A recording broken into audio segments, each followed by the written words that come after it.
तो परिस्थितियां पूरी तरह से कल बदल गई। 2 तारीख के रोज, 3 तारीख के रोज जो व्यक्ति आर्यन खान को घसीटते हुए एनसीबी के कार्यालय में ले जा रहा था, वो व्यक्ति लॉकअप में है, सलाखों के पीछे है। जो व्यक्ति आर्यन खान को और उनके साथियों को जमानत ना मिले इसके लिए पूरी ताकत झोंक रहा था, कल वो कोर्ट में दस्तक दे रहा था कि जो जांच मुंबई पुलिस ने शुरू की है उस जांच को सीबीआई या एनआईए के हवाले की जाए। और महाराष्ट्र पुलिस ने अपनी ओर से रखा कि समीर दाऊद वानखेड़े को एंटी करप्शन के चार्जेज में या उगाही के चार्जेज में पुलिस को गिरफ्तार करना होगा तो उन्हें 72 घंटे की नोटिस दी जाएगी। तो पूरा सीक्वेंस बदल गया है। पकड़ने वाले बचाव का रास्ता ढूंढ रहे हैं, पकड़ाने वाले, पकड़ के ले जाने वाले जेल की सलाखों के पीछे हैं। इसीलिए मैंने कल लिखा था कि पिक्चर अभी बाकी है मेरे दोस्त, बहुत सारी चीजें हैं। जमानत को लेके सभी का अधिकार होता है कि जब तक कोई गुनाह किसी पे सिद्ध ना हो जाए तब तक उसे जेल के सलाखों के पीछे रखना ये बहुत बड़ी नाइंसाफी है।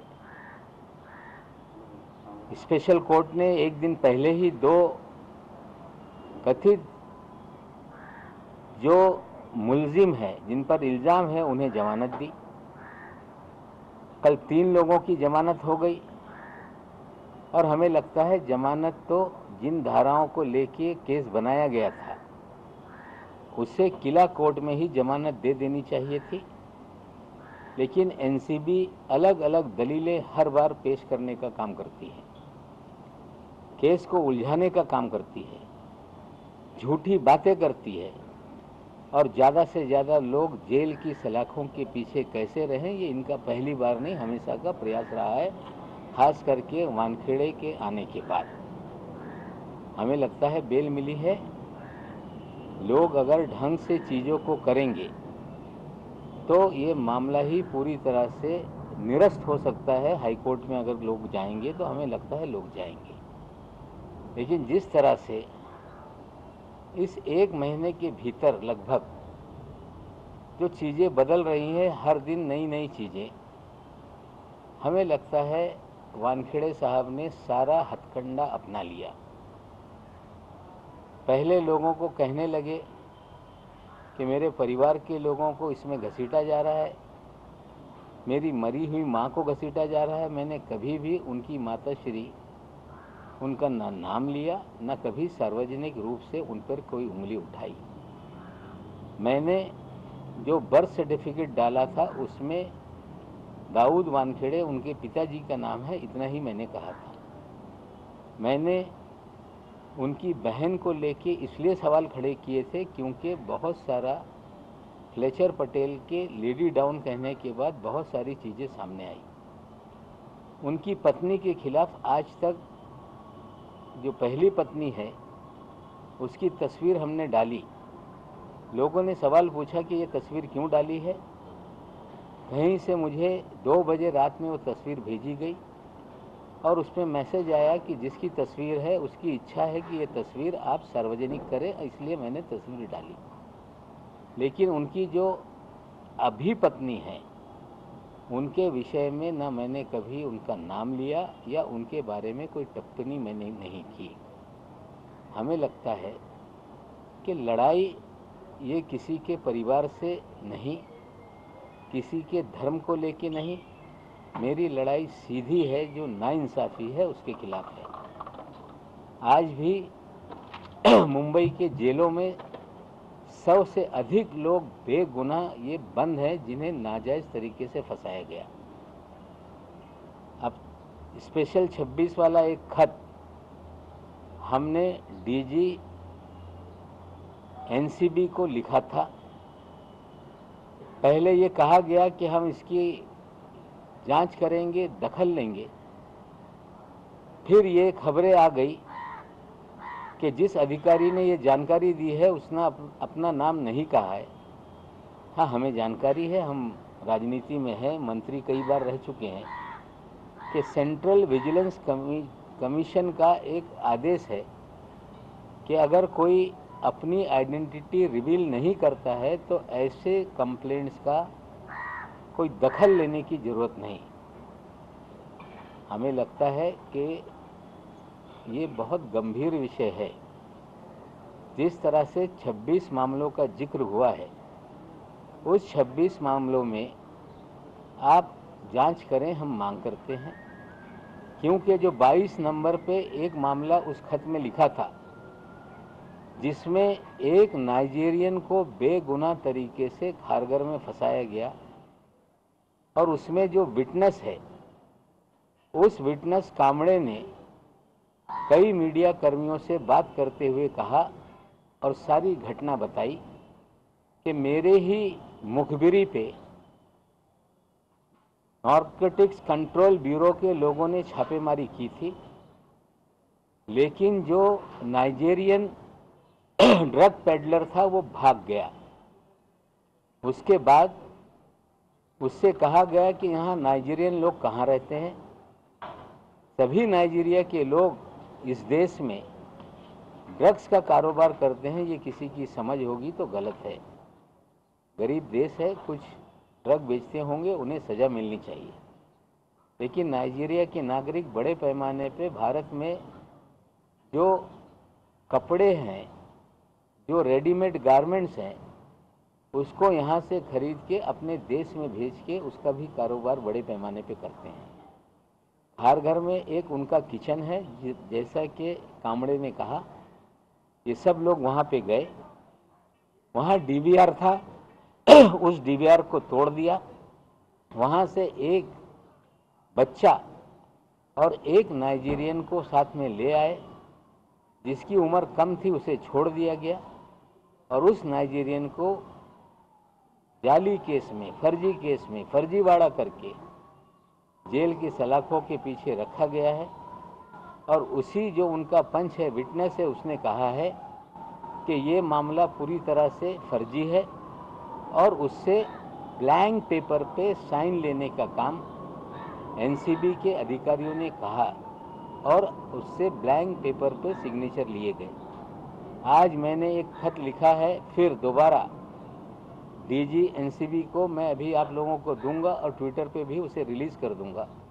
मैंने उसी मामले का हवाला दिया है कि आप सीवीसी की गाइडलाइन के तहत ये 26 मामलों को बंद ना करें, 26 मामलों की जांच कराएं। आपकी जिम्मेदारी है कि आप गुनहगारों को सज़ा दें, पकड़ें, लेकिन बेगुनाह अगर कोई जेल के पीछे सैकड़ों की तादाद में है तो उसकी जांच होनी चाहिए। खत के जरिए आज दोबारा मैं मांग करने वाला हूं कि इस विषय की जांच हो, और जो बेगुनाह हैं उनके न्याय मिले, और जिन लोगों ने फर्जीवाड़ा करके बेगुनाहों को जेल में डाला है उन्हें भी दंडित किया जाए। ये हम आज खत के जरिए मांग कर रहे हैं। खत हम आपको देंगे। दूसरी एक बात मैंने कही थी कि दाढ़ी वाला कौन है। वो दाढ़ी वाला है काशिफ खान। फैशन टीवी का इंडिया हेड है, देश भर में फैशन शो कराता है। उस फैशन शो में धड़ल्ले से ड्रग बेची जाती है, इस्तेमाल की जाती है। बड़े पैमाने पे सेक्स रैकेट चलाने का काम करता है। और उस दिन के जो आयोजन थे उसमें एक आयोजन उसकी तरफ से भी, काशिफ खान की तरफ से भी किया गया था। उसने सारे इन्विटेशन सोशल मीडिया पे डाले थे, और उस दिन वो व्यक्ति क्रूज पर संडे के दिन 6:23 का एक वीडियो जो उन्हीं के साइड से मैंने निकाला है, अपनी माशूका के साथ डांस करता हुआ नजर आ रहा है। मैंने उस दिन सवाल पूछा था, वानखेड़े साहब ये दाढ़ी वाला कौन है? इस दाढ़ी वाले को आपने क्यों नहीं पूछा? इसकी गिरफ्तारी क्यों नहीं हुई? ये दाढ़ी वाला फैशन के नाम पे देश दुनिया में पोर्नोग्राफी का धंधा करता है, ड्रग का धंधा करता है, सेक्स रैकेट चलाता है, और समीर वानखेड़े जी के उनसे अच्छे संबंध हैं। एक अधिकारी ने मुझे कहा कि कई बार हमने इनके ऊपर छापेमारी करने की कोशिश की, लेकिन समीर वानखेड़े ने काशिफ खान पर कार्रवाई करने से लगातार हमें रोकने का काम किया। 3 दिन पहले मैंने सवाल उठाए थे, ईमानदार अफसर काशिफ खान को क्यों नहीं गिरफ्तार कर रहा है? क्या उसकी गिरफ्तारी से इनके राज खुलने वाले हैं? हमें लगता है इतना दलदल है इसमें कि जितनी खोज की जा रही है उतने सारे मामले सामने आते जा रहे हैं। आज दाढ़ी वाले की बात थी, हमने की, और कल से मैं देख रहा हूं कि पहले तो 4 दिन तक टेलीविजन पर मुझे धमकी दी गई वानखेड़े साहब के परिवार की तरफ से कि हम इन्हें कोर्ट में घसीटेंगे। मैंने कहा कि बिना पैसे वाला केस कैसे लड़ा जाता है? 499 और 500 में डिफेमेशन का मामला दर्ज करके आप मुझ पर मुकदमा दर्ज कर दीजिए, मैं जमानत लेके अपना केस स्वयं लड़ूंगा। लेकिन अब कहा जा रहा है कि नवाब मलिक न्यायालय में जाएं। न्यायालय में तो वानखेड़े साहब गए। बड़ी अचंभव की बात है कि परसों एक याचिका हाईकोर्ट में दर्ज की गई और उसमें मांग की गई कि नवाब मलिक को सार्वजनिक रूप से मीडिया से बात करने से उन पर रोक लगाई जाए, उनको ट्विटर पे कुछ लिखने से रोका जाए। न्यायालय ने, हाई कोर्ट के माननीय चीफ जस्टिस साहब ने उस पर आदेश देते हुए कहा कि इसमें कोई अर्जेंसी नहीं है, हम छुट्टी के बाद रेगुलर इसको देखेंगे। क्या सोचता है ये अधिकारी? क्या इस देश में नाजायज लोगों को जेल में डाल देगा? क्या यह देश के नागरिकों का जो मौलिक अधिकार है, फंडामेंटल राइट टू स्पीक, वो भी ये छीन सकता है? हमें लगता है किसी को बोलने से रोकना आज़ादी खत्म करना है, किसी को लिखने से रोकना आज़ादी खत्म करना है। आज़ाद भारत में किसी को बोलने से रोका नहीं जा सकता। अगर कोई व्यक्ति गलत बात करता है, किसी के अधिकारों का हनन करता है, किसी की बदनामी करने का काम करता है, तो उसके लिए अलग अलग कानून है, उस पर मुकदमे चलाए जा सकते हैं और उस हथियार का इस्तेमाल होना चाहिए। कल तक जो अधिकारी ये लिख रहा था कि मुझे मुंबई पुलिस प्रोटेक्शन देने का काम करे, कल हाईकोर्ट में जाकर मुंबई पुलिस पर अविश्वास जताने का काम किया जा रहा है। क्या वजह है कि 8 दिन के भीतर जो पुलिस आपकी रक्षा करे आप गुहार लगा रहे थे, अब उसी पुलिस से आपका विश्वास हट गया। हमें लगता है बहुत सारी चीज़ें हैं जिनसे उन्हें डर लगने लगा है। कल उनके परिवार के लोग मुख्यमंत्री महोदय को उन्होंने एक पत्र लिखा है कि हम मराठी हैं, हमें मराठी होने के नाते आप सहायता करें, हमारी मदद करें। नवाब मलिक का परिवार भी 70 सालों से इस शहर में है। 59 का मेरा जन्म है। महाराष्ट्र के निर्मिति के पहले से परिवार तो ठीक है, नवाब मलिक भी इसी राज्य का एक नागरिक है। तो क्या नवाब मलिक महाराष्ट्र का नहीं? नवाब मलिक मराठी नहीं? लेकिन जिस तरह से कल पूरी भारतीय जनता पार्टी इनके साथ खड़ी हो गई, एक हमारे सोमैया साहब हैं, उनके घर पे पहुंच गए लोग, उनके साथ फोटो वायरल हो गई। जो मेरी शंका थी कि जो जिन है, भूत है, इसकी जान इसी तोते में है और तोता पिंजरे में कैद होने वाला है, इसलिए पूरी जिन जो राक्षसी सोच के लोग हैं, जो भारतीय जनता पार्टी के लोग हैं, कहीं ना कहीं जिन घबराने लगा है कि कहीं तोता पिंजरे में चला गया तो और बहुत सारे राज खुलेंगे क्या? और कहा जा रहा है कि महाराष्ट्र के लोगों के साथ नाइंसाफ़ी हो रही है। मैंने पहले दिन से ही कहा था कि महाराष्ट्र की जनता को, महाराष्ट्र की सरकार को बदनाम करने का एक षड्यंत्र वानखेड़े के माध्यम से हो रहा है। एक केस रिया चक्रवर्ती से शुरू होकर एक केस वानखेड़े ने दर्ज किया है, जिसमें फिल्म वालों की परेड लगाई गई। 1 साल से अधिक हो गया, एक भी गिरफ्तारी उसमें नहीं है। केस 1 साल से खुला है। अगर किसी केस में कोई गड़बड़ी होती है तो गिरफ्तारियां होनी चाहिए। उसी केस के जरिए उगाही का धंधा चल रहा है। हम ये कहना चाहते हैं साथियों कि साजिश हो रही है भारतीय जनता पार्टी की ओर से कि महाराष्ट्र की सरकार को, महाराष्ट्र के लोगों को, मुंबई को, बॉलीवुड को बदनाम किया जाए। और योगी महाराज नोएडा में एक फिल्म सिटी बनाना चाहते हैं। ताजमहल होटल में आकर लोगों से मिले। भारतीय जनता पार्टी के समर्थन के जो भी किरदार थे वो जाकर उनसे मिले थे। उन्हें ये लगता है कि बॉलीवुड को बदनाम करके ये बॉलीवुड मुंबई से बाहर चला जाएगा। उन्हें पता नहीं, इस बॉलीवुड को बनाने में दादा फाल्के से लेकर वी शांताराम से लेकर कई मराठी कलाकार, कई मराठी दिग्दर्शक, कई मराठी लोगों ने इस बॉलीवुड को पहचान दी है। पहले बॉम्बे नाम था, इसलिए इसका नाम हॉलीवुड के बाद बॉलीवुड पड़ा।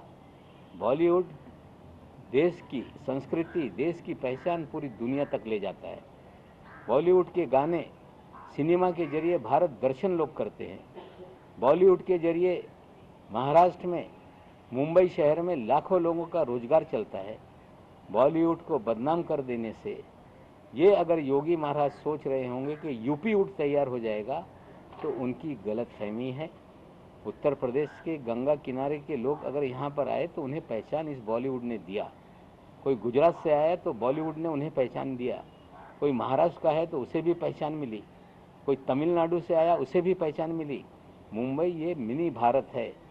और अगर एक छोटा हिंदुस्तान पूरी दुनिया में हिंदुस्तान की पहचान बनाता है तो उसे बदनाम करके उत्तर प्रदेश में ले जाएं, यूपी वुड बना दे, हमें लगता है ये सपना उनका धरा का धरा रह जाएगा। मैं रेडकर ताई से कहता हूँ, रेडकर ताई, आप महाराष्ट्र को बदनाम करने वाले लोगों के शरण के आप हिस्सा हैं। आपके पति महोदय उस साजिश का हिस्सा हैं जो पूरी तरह से महाराष्ट्र को बदनाम कर रहा है, महाराष्ट्र की सरकार को बदनाम कर रहा है। महाराष्ट्र की अस्मिता कैसे ख़त्म हो जाए वो उससे खेला जा रहा है। हमें लगता है महाराष्ट्र के नाम पे, स्थानिक अस्मिता के नाम पे जो आप चादर ओढ़ना चाहती हैं, हमें लगता है इसमें कोई भी आपकी मदद होने वाली नहीं।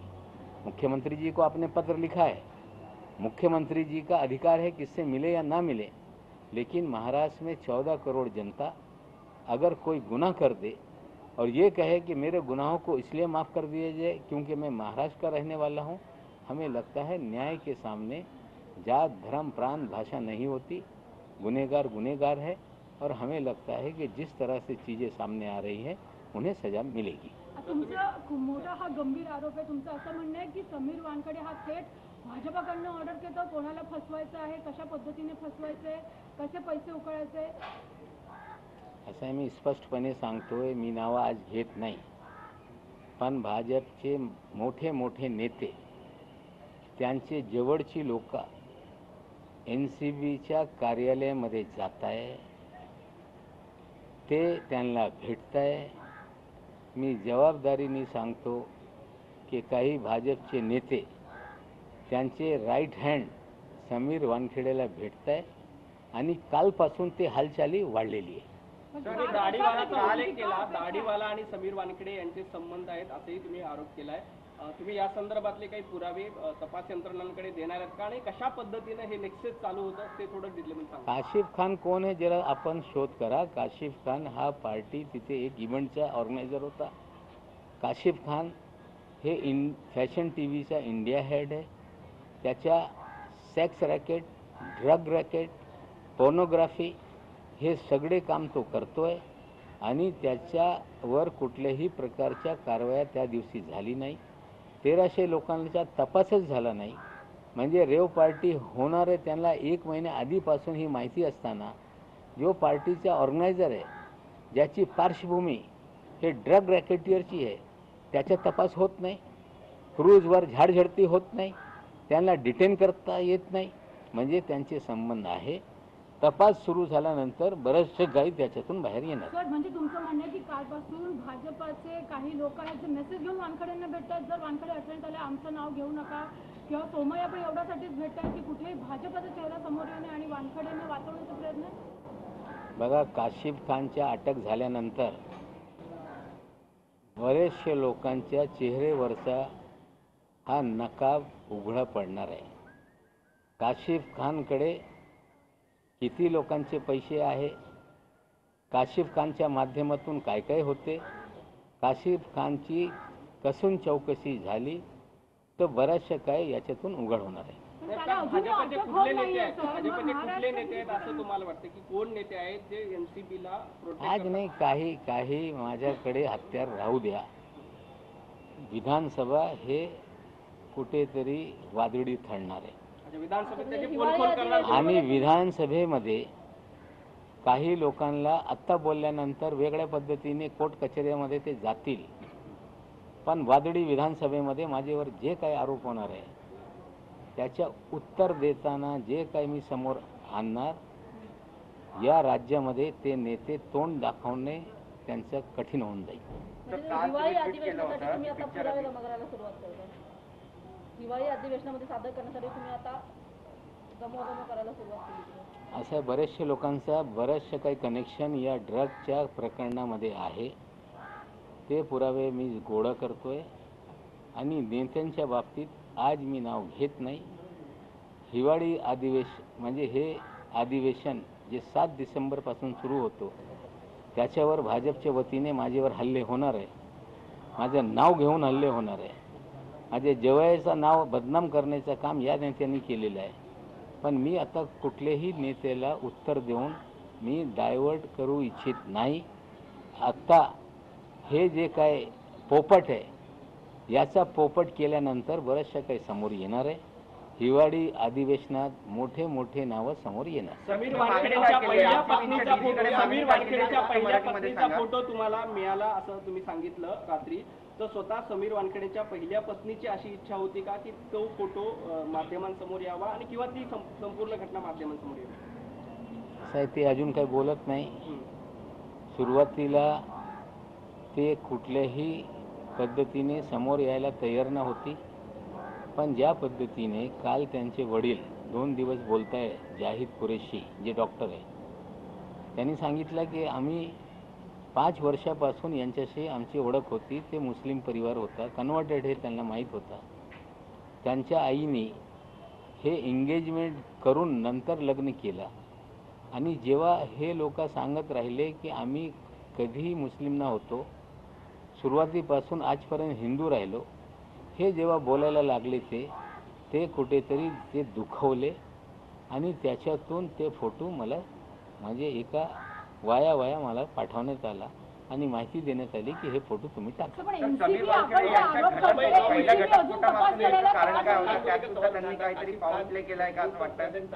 क्या इसकी पहले से जानकारी की एक चीज और क्या इसकी जानकारी होते हुए भी काशिफ खान को जानबूझकर छोड़ा गया? और तीसरा इससे जुड़ा क्या किसी के इंस्ट्रक्शन से कि काशिफ खान को छोड़ा गया? सर, चौथा ये कि काशिफ खान से दोस्ती होने का आपने जो अभी बात कहा है उससे उन्होंने इनकार किया अभी थोड़ी देर पहले. सीधे ऐसे है, जानता मेरा उनसे कोई जो है नहीं ठीक है, वो तो अभी हाई कोर्ट में उन्हें नोटिस दे के ही गिरफ्तारी हो सकती है. जांच में तो चीज़ें सामने आएगी. काशिफ खान ये वो दावा कर रहे थे कि 1 महीने से ये पार्टी की हमें जानकारी थी, हम प्लानिंग कर रहे थे. क्या काशिफ खान इनविटेशन दे रहा है, उनको पता नहीं चला? इतने इंटेलिजेंट ऑफिसर क्या काशिफ खान की पार्श्वभूमि नहीं देख पा रहे थे? काशिफ खान कौन है इसकी जानकारी उन्होंने नहीं निकाली? जब उन्हें क्रूज पर रेव पार्टी होने वाली है, फैशन टीवी का इंडिया हेड काशिफ खान है, तो क्या उस एंगल से चीज़ों को नहीं देखना चाहिए था? जिस तरह से कुछ फोटो जो गैर अधिकारियों को दिए गए कि इन लोगों को ही पहचान कर चिन्हित करो। वो लोग आते थे, वो आए, उन्हें टर्मिनस पे रोका गया, अफवाह फैला दी गई, खबर छोड़ दी गई कि मेगा स्टार का लड़का डिटेन किया गया और सारे लोग उसमें बिजी हो गए और क्रूज पे कोई भी सर्च नहीं हुआ। कोई भी 1300 लोगों के सर्च करने का काम नहीं किया। 1 महीने तक की तैयारी में काशिफ खान को नहीं जानते हैं, इसी तरह से कई झूठ बोलते गए, लेकिन धीरे धीरे झूठ खुलते गए। हमें लगता है काशिफ की गिरफ्तारी के बाद चीजें सामने आ जाएंगी। क्या मुंबई पुलिस से रिक्वेस्ट करेंगे, मुंबई पुलिस से स्टेट गवर्नमेंट से रिक्वेस्ट करेंगे आपकी तरफ से? देखिए, मैं आपको स्पष्ट रूप से कह दूं कि मैंने एक मांग मुख्यमंत्री के सामने और गृह मंत्री के सामने रखी थी कि इस विषय की जांच कीजिए, मामला गंभीर है। बहुत सारी कंप्लेंट्स आने के बाद एक कमेटी बनाई है जो जांच कर रही है। आज मैं जिम्मेदारी से कहता हूं कि पिछले 9 साढ़े 9 महीने में जो भी जानकारी मैंने इकट्ठा की है उसमें कोई भी सरकारी एजेंसी ने मुझे कोई मदद नहीं की। मैंने अपने परिवार के लोगों के जरिए बहुत सारी चीज़ें इकट्ठा की है और जब कोई लड़ाई लड़ने आ जाता है तो बहुत सारी जानकारी लेकर लोग सामने आ जाते हैं। एक बात आज फिर बोल दूं कि फ्लेचर पटेल ये कहते थे कि हमारा कोई बहुत ज़्यादा उसके बारे में लोग जानते नहीं। फ्लेचर पटेल फ्रॉड है। आर्मी का कवच पहनकर मोटरसाइकिल पे आर्मी लिखा है। फ्लेचर पटेल के संबंध समीर वानखेड़े से लगभग 11-12 साल पुराने हैं। फ्लेचर पटेल की मोटरसाइकिल में उनका पहली बीवी का लड़का, उसका गाड़ी नंबर की चीज़ें मेरे पास हैं। मैं इतना कह देता हूँ, फ्लेचर पटेल के साथ साथ एक आदिल उस्मानी नाम का भी व्यक्ति है जो कई मामलों में हैबिचुअल पंच है, जो इंपोर्ट एक्सपोर्ट का काम करता है। ये कस्टम में थे जब से इनके रिश्ते हैं और आदिल उस्मानी बहुत सारे केसेस में क्यों पंच बना हुआ है ये भी सवाल है। वो भी जानकारी हम निकाल रहे हैं कि कितने मामलों में आदिल उस्मानी इनका विटनेस है। आने वाले दिनों में वो जानकारी देंगे। आपण जे वारंवार आरोप करतोय किंवा जे लेटर दिले एनसीबी तपास करत नाहीये, तर समीर वानखेडेंचा खोटेपणा समोर कसा येईल? मुंबई पोलीस तपास करते। हायकोर्टाने सांगितलं आहे की तपासामध्ये काही त्यांच्यावर म्हणजे त्यांना अटक करण्याची वेळ आली तर त्यांना 72 तास हे कुठेतरी त्यांना वेळ दिली पाहिजे। आता इतका तक्रारी समोर येते लोकांच्या जेबानी, जे लोक तक्रार करत आहे मुंबई पोलीस पण हे याच्या बाबतीत माहिती घेत आहे आणि ज्या गोसावीच्या मुळे हे सगळं उघडकीस आलेलं आहे त्याला तो इथून पडून गेला दिल्लीला, दिल्लीहून तो कलकत्त्याला गेला, अगरतलाला गेला, उत्तर प्रदेशमध्ये गेला, सांगत होता की यूपी पोलीसकडे मी सरेंडर करणार आहे, पुन्हा महाराष्ट्रामध्ये सरेंडर व्हायला आलो, मग त्याला अटक झालेली आहे। त्या गुन्ह्यामध्ये अटक झाल्यानंतर बरेचसे गुन्हे त्याच्यावर आहे आणि याच्यावर पण एक्स्टॉर्शन आणि किडनॅपिंगच्या तक्रारी झालेली आहे। मला वाटते गोसावीच सगळं यांचा पोलखोल करेल। तर या पिक्चरचा इंटरव्हल नेमका कधी होणार आहे आणि इंटरव्हल झाला आहे म्हणजे परिस्थिती बदलली। ज्याला लोक पकडून आत घेऊन जात होते तो स्वतः अटक झालेला आहे। जी लोक कालपर्यंत यांना बेल होऊ नये या भूमिकेत होते स्वतःला अटक होणार नाही ही परिस्थिती निर्माण झालेली म्हणजे क्लायमॅक्स आता सुरू झालेला आहे। काल इंटरव्हल झाला, आजपासून नवीन परिस्थिती निर्माण झालेली आहे। पिक्चर नवीन आता संजय राऊत साहेबांनी पण सांगितलं आहे इंटरव्हलपर्यंत नवाब मलिक आणि त्यानंतर मी। आता मला वाटते ते आता हे पुढच्या पिक्चर चालवणार आहे, पण मला वाटते आता सलीम जावेद सारखा दोघांना मिळून चालवावं लागेल। गोसावी पण भाजपच्या लोकांच्या संपर्कात होता का? गोसावीला पण भाजपच्या लोकांनी मदत केली? गोसावी आणि भाजपचे एक नेते त्यांची पार्टनरशिप आहे, त्यांची बायको एका कंपनीमध्ये पार्टनर आहे। मी आता नाव घेत नाही, विधानसभेमध्ये सांगू। म्हणजे पिक्चरचा शेवट हा हिवाळी अधिवेशनात होईल? पिक्चरचा शेवट जे बोगस फर्जी माणूस आहे त्याची नोकरी जाणे, त्यांना तुरुंगात टाकणे हे म्हणजे यंत्रणेच्या माध्यमातून नाही, बोगस सर्टिफिकेटच्या आधारावर बोलतोय। पिक्चरचा शेवट जेव्हा होईल जेव्हा या राज्यात जे बेकसूर लोक तुरुंगात आहे ते बाहेर येतील, जोपर्यंत बेकसूर लोक बाहेर येत नाही, या सगळे केसेस कसे फेक हे मी सिद्ध करत नाही, तोपर्यंत हा पिक्चर हे संपणार नाही. मग गोसावी आणि भाजपच्या लोकांचा देखील तपास होणार का? काय काय बघा, गोसावी आणि एक भाजपचा नेता, त्याच्या पत्नी एका प्रायव्हेट लिमिटेड कंपनीमध्ये डायरेक्टर आहे. आज मी सांगत नाही, विधानसभेच्या पटलावर ते मी सगळं ठेवणार आहे, पण त्याच्यापेक्षा आणखीन विस्फोटक काय माहिती माझ्याकडे आहे. ते समोर आल्यानंतर जेव्हा जे करत होते त्यांना या महाराष्ट्रामध्ये तोंड दाखवण्यासाठी जागा राहणार नाही. म्हणजे आर्यन खानला पकडणं हा कट भाजपचाच आहे म्हणून फक्त समीर आता वानखेडे केलाय? पोपटाला वाचवण्यासाठी सगळे लोक पुढे पडत आहे, पण विधानसभेमध्ये परिस्थिती समोर आल्यानंतर यांना महाराष्ट्राला तोंड दाखवण्याची म्हणजे यांची परिस्थिती राहणार नाही. त्या दिशेने माझी सगळ्या रिसर्च सुरू आहे. सर, भाजप आज निदर्शनं समीर वानखेडेंच्या समर्थनात करणार आहे आणि दुसरीकडे मोहित कंबोज यांनी तुमच्यावर मारहाणीचा खटला दाखल केलाय 100 कोटीचा, त्याच्यावर तुमचं काय उत्तर? नाही, माझी तर अवकात इतकी आहेच नाही. कमीत कमी माझा ब्रँड 100 कोटीचा त्यांनी केलेला आहे. बरेचसे लोक 100 कोटी सांगताय. सगळं विकलं तरीही माझ्याकडे 100 कोटी नाही. ते सांगताय ते भंगारवाले, पण त्याला माहीत नाही भंगारवाला काय असतो. होय, मी भंगारवाला आहे. भंगारवाला म्हणजे माझे वडील या मुंबईमध्ये कपड्याचा आणि भंगारचा धंदा त्यांनी केलं. वयाच्या 16व्या वर्षापासून राजकारणामध्ये आमदार होण्यापर्यंत होय मी भंगारचा धंदा करत होतो. शेजारी माझ्या भावाचा गोडाऊन, इथून जा कॅमेरे घेऊन ते भंगारच्या गोडाऊनाचे पण फोटो काढा. माझे कुटुंबीय लोक हे भंगारचा धंदा करताय, मला अभिमान आहे. माझे आजोबाने कधीही कुठल्या डाकूंकडून बनारसमध्ये सोने घेतलेले नाही. माझ्या बापाने बनारसमध्ये चोरांकडून सोनं खरेदी केलेलं नाही. मी स्वतः या मुंबईमध्ये कधी गोल्ड स्मगलिंग केले नाही. मी कुठला बुलियन मार्केट बुडवलेला नाही. मी फॉर्ज करून बँकांचे पैसे खाल्लेले नाही. मी कुठेही कधीही कुठल्याही बँकेकडून कंपन्या निर्माण करून शेकडो कोटी बुडवलेला नाही. माझ्या घरी कधीही CBIची रेड झालेली नाही. माझ्यावर कुठलाही आरोप नाही. मी TV जर्नलिस्ट असोसिएशनला चेक देऊन कधी बाउन्स करण्याचं काम केलं नाही.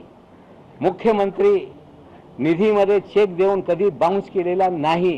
होय, मी भंगारवाला आहे, पण भंगारवाल्याची किमयागिरी काय असते या लोकांना माहीत नाही. म्हणजे एखादा वस्तू जो उपयोगी नसते तो उचलून आणतो, त्याचे एक एक तुकडे करतो आणि शेवटी भट्टीत टाकतो आणि पाणी करण्याचं काम भंगारवाला करतोय.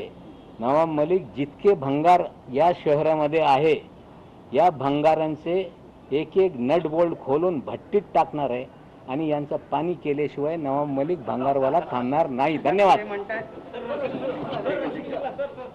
तर वानखेडेंना निलंबित करून जेलमध्ये टाका ही मागणी नवाब मलिकांनी केलेली आहे आणि गोसावीत सगळा पोलखोल करणार असं देखील त्यांनी म्हटलेलं आहे. एवढंच नाही तर आमची लढाई कुटुंबियांविरोधात नाहीये, कुणाच्या किंवा धर्माविरोधात नाहीये असं स्पष्टपणे नवाब मलिकांनी सांगितलेलं आहे. आणि त्या दाढीवाल्याचं नाव हे काशिफ खान आहे, ज्याचा वारंवार उल्लेख नवाब मलिकांकडून केला जात होता. त्याचं नाव काशिफ खान आहे आणि काशिफ खानच्या अटकेनंतर बऱ्याच गोष्टी समोर येतील, खरं समोर येईल असं देखील नवाब मलिकांनी म्हटलेलं आहे. आणि मला सरकारी संस्थांची कोणतीच मदत मिळाली नाही, मी आणि कुटुंबियांनी सर्व लढाई एकट्याने लढलो असं नवाब मलिक म्हणतात. आणि फ्लेचर पटेल हा देखील फसवा आहे असं त्यांनी म्हटलेलं आहे. हळूहळू सर्व खोटं समोर येत गेलं आणि काशिफ खानच्या अटकेनंतर सर्व काही खरं समोर येईल असंही नवाब मलिक म्हणतात.